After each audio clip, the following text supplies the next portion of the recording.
Hello guys, my name is Bharat. Welcome to my today's blog. आज मी तुम्हाला सांगणार आहे My S Q L through आपण डेटा ॲनालिसिस कसं करायचं. सो त्याकरता तुमच्या पी सीमध्ये आपल्याला My S Q L workbench जो आहे तो इन्स्टॉल करावं लागतं.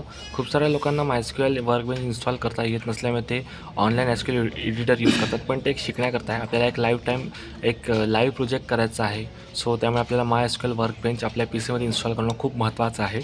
आणि ते तुम्ही इन्स्टॉल केलं तर तुम्ही नक्कीच तुमचं म्हणजे साईड बाय साईड प्रॅक्टिस तर होईलच, पण एक तुम्ही लाईव्ह प्रोजेक्टसुद्धा बनवू शकता. सो तो माय एस क्यू एल वर्कबेंचमध्ये कसा बनवायचा का आणि इन्स्टॉल करण्यापासून ते एंड टू एंड मी तुम्हाला स्टेप सांगतो. सो पहिले आपल्या पी सीच्या गुगलवरती My S Q L workbench open करायचं आणि क्लिक करून असं ओपन करून इकडे हे डाउनलोड्स दिसतं, इथे यायचं. एक सेकंड. हां, डाउनलोड्सला आल्यावरती एकदम खाली जायचं. My S Q L community लिहून येतं, इथे क्लिक करायचं. इथे क्लिक करून My S Q L installer for विंडोजवरती क्लिक करायचं आणि एकदम खाली जे दिसतं आहे 360 MB ते डाउनलोड करायचं. आणि मग ते प्रोसेस जेव्हा डाउनलोड चालू होतं, आता मला नाही करायचं नाही आहे डाउनलोड, म्हणून मी स्टॉप करतो. मी ऑलरेडी केलेलं आहे. सो डाउनलोड झाल्यावरती ते तुम्हाला प्रोसेस म्हणजे तुम्ही तेवढे समजदार आहात की तुम्ही वाचून वाचून प्रोसेस करू शकता. फक्त नेक्स्ट जी प्रोसेस करताना जो इन्स्ट्रक्शन मागतो ते तुम्ही व्यवस्थित करायचं. आणि एक ड्रॅग अँड ड्रॉपचं जेव्हा ऑप्शन येईल तर तेव्हा त्यात सगळं ते माय एस क्यू एल क्युरीज वगैरे सगळं ते ड्रॅग अँड ड्रॉप करायचं. आणि ड्रॅग अँड ड्रॉप करून तो पासवर्ड मागतो, कारण की जर तुम्ही त्याला पासवर्ड नाही दिला तर तुमचं My S Q L workbench open होत नाही. आणि My S Q L workbench जर ओपन झालं नाही तर तुम्ही पुढचे कामं करू शकत नाही. सो त्यामुळे इथे माय पासवर्ड दिसत आहे, हे माय पासवर्ड लावायचं. आणि हे माय पासवर्ड म्हणजे हा पासवर्ड तुम्ही सेव्ह करा. माझा स्वतःचा पासवर्ड नाही आहे, मला पण एका ॲडमिन थ्रू मिळाला आहे. सो हा पासवर्ड तुम्ही सेव्ह करा. आणि हा पासवर्ड तुम्ही सेव्ह केला की नक्कीच तुम्हाला एस क्यू एल वर्कबेंच तुमचं सक्सेसफुल काम करेल. आणि S Q L workbench install करताना तुम्हाला जर कुठल्याही प्रकारच्या काही अडचणी येत असतील तर कमेंट्समध्ये मला तुमचा मेल आय डी सांगा. मी तुम्हाला सगळ्या स्टेप्स बाय स्टेप्स फॉलो करेल, म्हणजे स्टेप बाय स्टेप कमेंट्समध्ये लिहून देईल. सो तुम्ही खूप easily S Q L workbench install करू शकता. सो अशा प्रकारे तुम्ही S Q L workbench install करा आणि हा पासवर्ड सेव्ह करा, कारण जेव्हा तुम्ही S Q L workbench open करता तो तुम्हाला पासवर्ड मागतो. तर हे सगळं तुम्ही S Q L workbench installation. So आता आपण एक्झिक्युशन करूया. ओके, पहा, हे माझं एस क्यू एल वर्कबेंच मी ओपन केलं. आणि एक सेकंड, मी थोडं स्क्रोल करतो.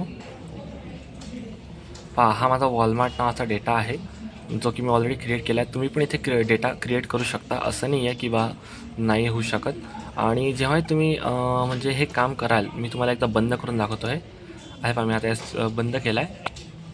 आता मी एस क्यू एल असं जेव्हा तुमच्या पी सीमध्ये सक्सेसफुल इन्स्टॉल झालं तेव्हा ते असं ओपन होतं, welcome to my S Q L workbench. So मग तुम्ही काय करायचं की इथे क्लिक करायचं. इथे क्लिक केलं तर तुम्हाला खूप सोपंही झालं आणि तुम्ही पटापट तुमचा प्रोजेक्ट कराल आणि पटापट तुमचे कामं कराल. जर इकडे तिकडे क्लिक केलं तुम्ही खूप कन्फ्यूज झाला आणि तुम्ही कुठच्या कुठे चालले जाल. सो इथे क्लिक करायचं. इथे जसं क्लिक केलं तसं पहा एक्झिस्टिंग माझे सगळे जे आहेत ते डेटाबेस ओपन झाले. सो मी सध्या करंट याच्यावरती काम करतो आहे, वॉलमार्ट सेल्सवर. सो बघा, हा माझा डेटाबेस आहे, क्रिएट डेटाबेस. पिझ्झा ओपन झाला, पण मी आता वॉलमार्ट ओपन करून दाखवतो. ओके, मी वॉलमार्टवरती काम करतो आहे. सो हे पहा, तुम्ही या वॉलमार्टवरती क्लिक केलं की सगळे माझे टेबल्स ओपन होतील, व्ह्यू, स्टोअर, प्रोसिजर, फंक्शन होतील. पहा, आता मी टेबलवरती क्लिक करतो. पहा, टेबलमध्ये मी सेल्स नावाचा टेबल बनवला आणि आता त्याचे सगळे कंटेंट्स आहेत. ओके, आता पहा, याच्यात मला इन्सर्शन करायचं आहे. सो हे पहा, हे तिसरा नंबरचं ऑप्शन दिसतं टेबलसारखं, इथे क्लिक करायचं. इथे क्लिक करून इथे असतं एक्सपोर्ट आणि इम्पोर्ट. इथे जर तुम्ही क्लिक केलं तर एक सेकंड, काय होतं आहे, एक सेकंड. हां, इथे जर क्लिक केलं तर ब्राउज म्हणून ऑप्शन येतो आणि इथून ही तुमची CSV फाईल आहे, इथे क्लिक करून असं तुम्ही ओपन करू शकता. आणि नेक्स्टचं बटन दाबायचं. आणि हां, कशात करायचा की एक्झिस्टिंगमध्येच करायचं आहे. मग एक्झिस्टिंगमध्ये करायचं आहे म्हटल्यावर नेक्स्टचं ऑप्शन येतं. अरे थांबा, एरर येतो आहे, एक सेकंड. इथे ट्रंकेट पण यूज करायचा. ट्रंकेटचा पर्पज तुम्हाला माहिती असेल सगळ्यांना. ओके, आणि ट्रंकेट थ्रू आपण असं आपलं काम करू शकतो. सो हे झालं. आणि आता तुम्हाला ॲडिशन करायची आहे रोजची, कॉलमची, तर तुम्ही या अशा थ्रू पण करू शकता. इथून अशा तुम्ही तुमच्या हाताने म्हणजे इथून ॲडिशन वगैरे करू शकता. खूप सोपं आहे, कठीण असं काही नाही आहे. आणि फक्त असं काही इकडे तिकडे जर तुमच्याने कट पेस्ट काही झालं सो डोंट बी पॅनिक, तुम्ही तुमच्या हाताने कव्हर करू शकता. सो या प्रकारे तुम्ही तुमचं पूर्णपणे SQLच्या क्वेरीज म्हणा किंवा तुम्हाला नुसतं SQL शिकायचं आहे किंवा SQLचा प्रोजेक्ट बनवायचा आहे. सो तुम्ही या वेनी तुम्ही SQLमध्ये काम करू शकता. सो आणि तुम्हाला पण काही शॉर्टकट्स माहिती असतील किंवा तुम्हाला पण काही नवीन ट्रिक्स माहिती असतील तर नक्कीच मला कमेंट्समध्ये सांगा. मला पण ते आवडेल, कारण की कसं आहे, शेअरिंग इज केअरिंग. सो नक्कीच मला हेल्प करा आणि मी पण तुम्हाला ही अशा प्रकारे मदत करण्याचा प्रयत्न करत आहे. आणि कुठल्याही प्रकारचा फीडबॅक असेल तो नक्की द्या, तो मला फार आवडेल. सो आता हे मी SQLमध्ये बनवलं आणि आता याचं पॉवर BIमध्ये आपण म्हणजे काय म्हणतात त्याला, ॲनालायझेशन करू आणि व्हिज्युलायझेशन करू. So just be connected with my video. Okay. जसं की माझ्या लास्टच्या व्हिडिओमध्ये मी तुम्हाला सांगितलं होतं की मागच्या व्हिडिओमध्ये मी तुम्हाला हे सांगितलं होतं की बा ॲनालाइज कसा करायचा. मग ॲनालाइज म्हणजे काय, की मी तुम्हाला एक डॅशबोर्ड बनवून दाखवला होता माझ्या मागच्या प्रोजेक्टचा. आणि तो मागच्या प्रोजेक्ट डॅशबोर्ड बनवताना पहा, मी इकडचं सगळं असं pie chart, line graph, bar graph असं खूप काही म्हणजे यूज करून तुम्ही पण तुमच्या मनाने यूज करून बनवू शकता. तर ते काय झालं, डॅशबोर्ड झाला. डॅशबोर्ड म्हणजे काय, की मी ॲनालाइज केला. मी काय केलं, ॲनालाइज केला. पण आता मला करायचं आहे डेटा व्हिज्युअलायझेशन्स. काय करायचं आहे मला, डेटा व्हिज्युअलायझेशन्स. तर मी काय करेल की पहा, इथे जाईल फाईलला नाही जाणार. एक सेकंड.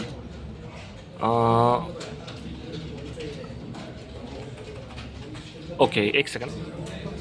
सो बघा, मी पुन्हा एकदा पॉवर BI ओपन केलं. पॉवर BI पुन्हा ओपन करून पहा मी काय केलं आहे, इम्पोर्ट डेटाबेसवर क्लिक करून इथे काय करायचं, ऑलवर जायचं. म्हणजे जर तुम्ही जर कुठल्या दुसऱ्या वेळी जर तुमची फाईल स्टोअर केली असेल तर ती तुम्हाला सापडण्यास मदत होते.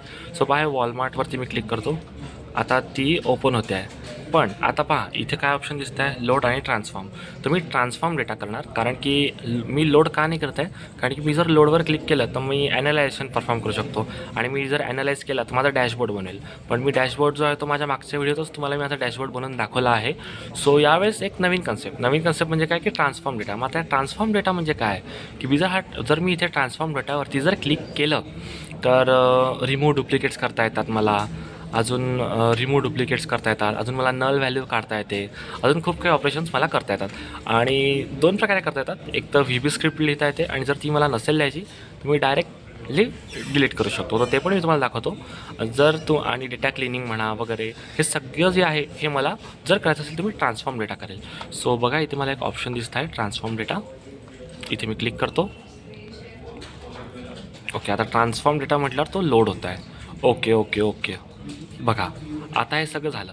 आता हे जी क्वेरी दिसते तुम्हाला, table.transform complete, म्हणजे हे मी म्हणजे मला स्वतःलाच एवढं नॉलेज नाही. असं मी ChatGPTचा यूज करतो आणि त्या क्वेरीज ज्या आहेत त्या लिहितो. पण जर तुम्हाला या क्वेरीज लक्षात राहत असतील किंवा तुम्हाला ChatGPTवरून सापडत असतील, सो इट्स गुड. पण मी ह्यापेक्षा एक सोपा वे तुम्हाला सांगतो, की मला सपोज आता रिमूव्ह डुप्लिकेट्स करायचे आहे, किंवा एक रो मागच्यानी 4दा रिपीट झाली, किंवा मला डेटा क्लिनिंग करायचं आहे, डेटा मायनिंग करायचं आहे, तर ते मी कसं करू शकतो. Okay, stay connected. ओके, तर तुम्हाला हे दिसते आहे वरती क्वेरी table.add column. सो हे असं तुम्हाला बनवायचं असेल तर काय करायचं, इथे हे लेफ्ट साईडला दिसतं आहे माझी CSV फाईल. इथे क्लिक करायचं. एक सेकंड, राईटला क्लिक झाला माझ्यानी. एकच सेकंड. बघा, मला यातले डुप्लिकेट्स चेक करायचे. तर मी काय करतो बघा, राईट क्लिक केलं आणि डुप्लिकेटवर गेलो. हे सगळे डुप्लिकेट्स ओपन झाले.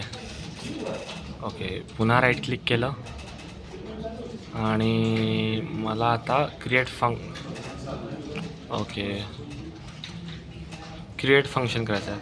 सो क्रिएट फंक्शन म्हटल्यावर तुम्ही इथं फंक्शन्स पण क्रिएट करू शकता आणि तुम्ही तुमचं व्हिज्युलायझेशन्स परफॉर्म करू शकता.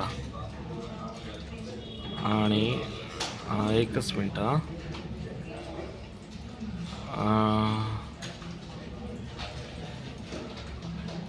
सो यावेळी तुम्ही तुमचं जे आहे ते, आणि वरतून पण तुम्ही पुष्कळशा गोष्टी करू शकता. की बघा, इथे दिसत आहे एंटर डेटा एंटर करू शकता. मॅनेज पॅरामीटर्स पण करू शकता. आणि इथे सेटिंग्समध्ये जाऊन चूज कॉलम, की तुम्हाला कोणते कॉलम्स रिमूव्ह करायचे आहे, कोणत्या रोज पाहिजे आहे, स्प्लिट्स करायचे आहे, ग्रुप बाय क्लॉज आहे, की ग्रुप बाय तुम्ही तुमच्या ग्रुप थ्रू अरेंज करू शकता. सो यावेळी तुम्ही data cleaning, remove duplicates, data mining आणि नल व्हॅल्यूज ज्या आहे त्या तुम्ही रिमूव्ह करू शकता. सो नक्की हा माझा व्हिडिओ बघा. आणि मी तुम्हाला एक माझी एक गिटहब लिंक पण या डिस्क्रिप्शनमध्ये शेअर करेल. सो ती तुम्ही बघा आणि तुम्हाला नक्कीच आवडेल. सो प्लीज मला सांगा मी कसं बनवलं, काय बनवलं तर. आणि तुम्हाला जर काही बदलाव जाणवत असतील किंवा काही चेंजेस असतील तर मला नक्की कमेंट करा. तुमच्या ज्या कमेंट्स राहतील, जे फीडबॅक राहतील ते नेहमीच अप्रिशिएट राहतील. थँक्यू.